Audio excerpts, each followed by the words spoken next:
look at the video, like and share it like a Conkie. Share it like food, like Conkie, to all your friends them, and so big up them children this.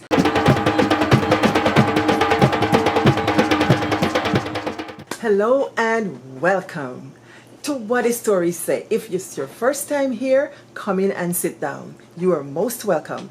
And if you're a new subscriber and follower, I'm so happy to have you.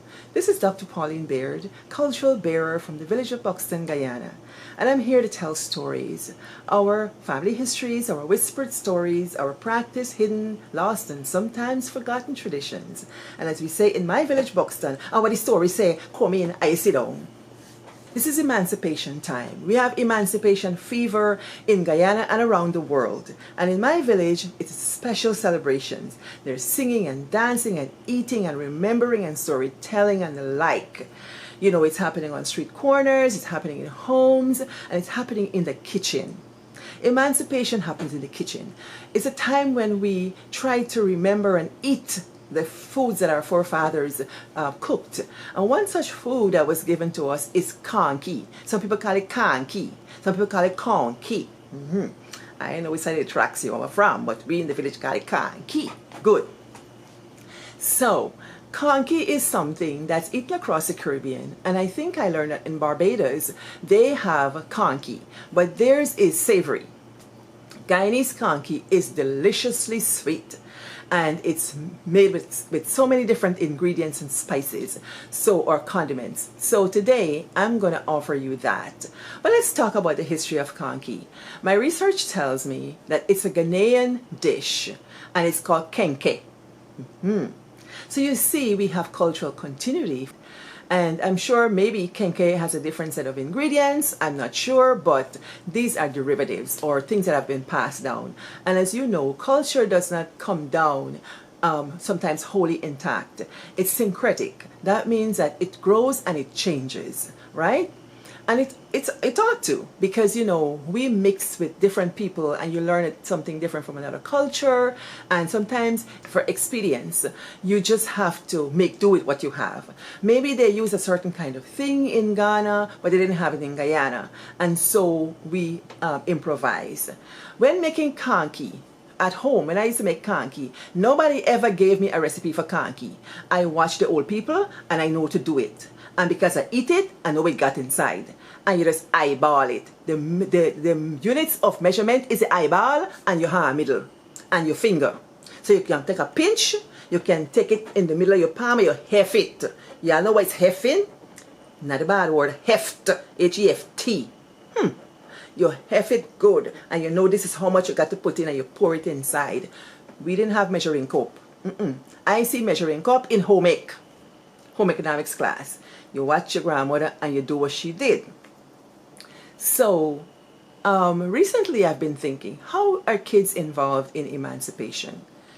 In reading the written history of emancipation time, I hear about the formerly enslaved Africans who were freed, and I think of adults, but I never thought about kids.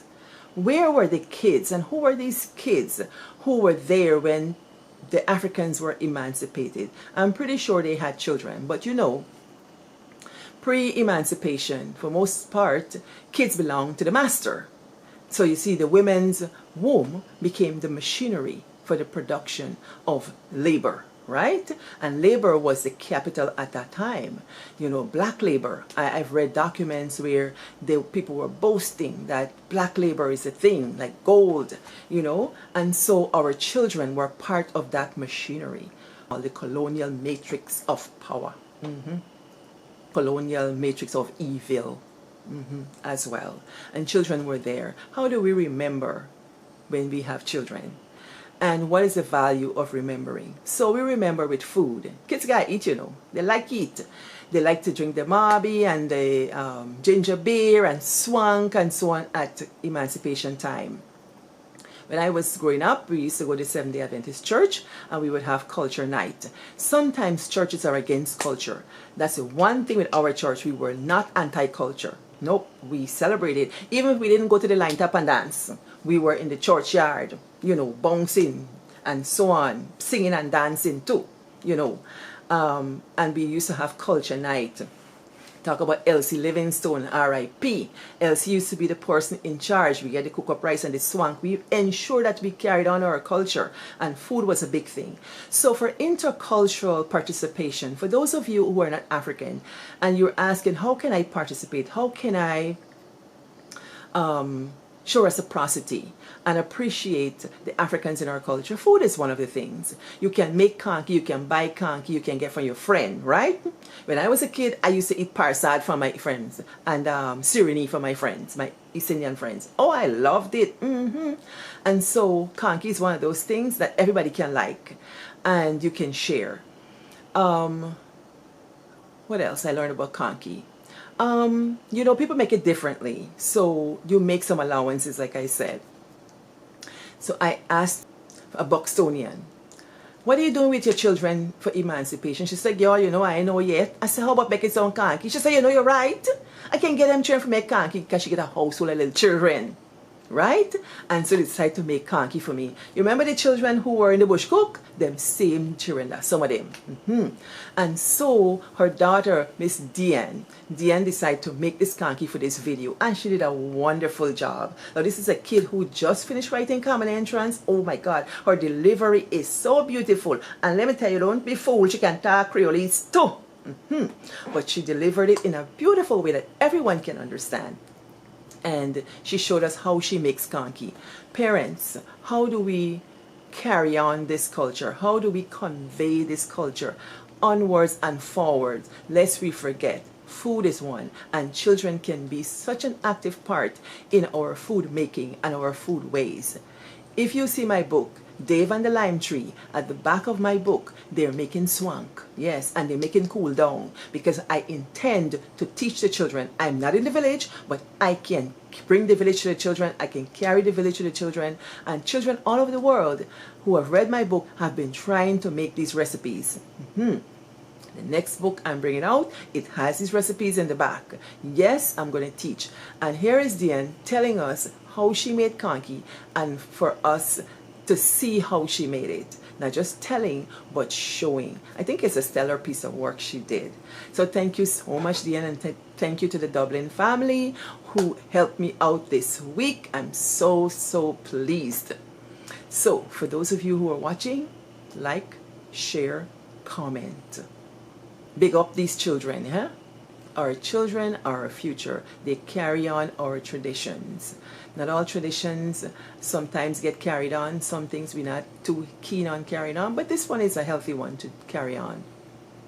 People can participate in it without feeling like they're not a part of our culture, because you see they have this whole thing called cultural appropriation where you don't take on people's culture and do it and practice it, you know.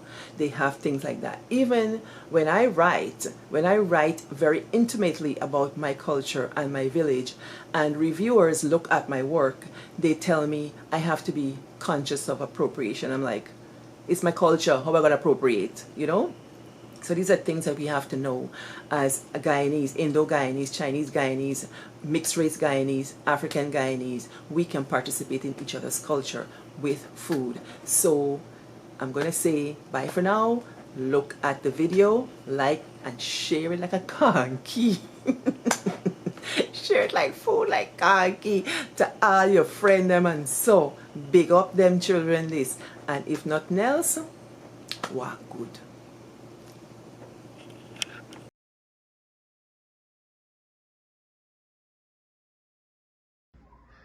Today I'll be making a traditional dish made by the Africans. Caramel conkie.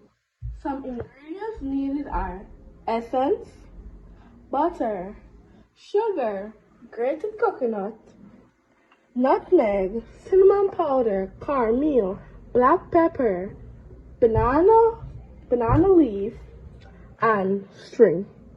Now I'm going to combine all these ingredients that I have in the bowl here. Coconut,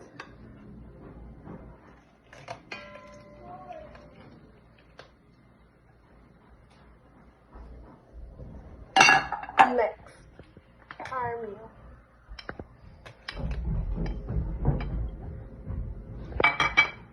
Now I'm gonna add some nutmeg,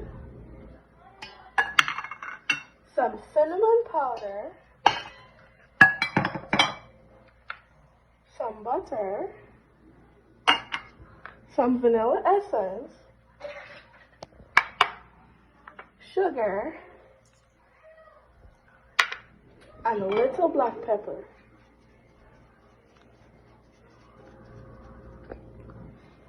Now I'll begin to mix my dry ingredients. Now I'm passing the banana leaf over heat. Turn the leaf.